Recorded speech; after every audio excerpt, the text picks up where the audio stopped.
¿Qué pasa, bestias? Vamos a hacer unas dominadas, ¿vale? Tirs rápidos. Agarre falso y por encima o agarre crono con cruce de dedo por debajo, ¿vale?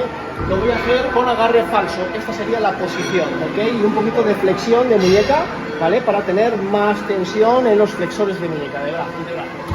Ahí agarramos de forma firme y lo que tenemos que hacer es tomarnos por completo, inspirar aire, mirar hacia arriba y tenemos que hacer que el mundo baje.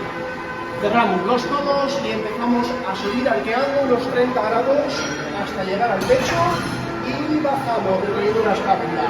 Eso sería la manera correcta de hacerlo, ¿vale? Sin balancear las piernas. Si queremos coger una eficiencia mucho más explosiva, hacemos este pequeño movimiento, ¿vale? Aprovechando la fuerza elástica que se produce en la zona escapular. Cogemos aire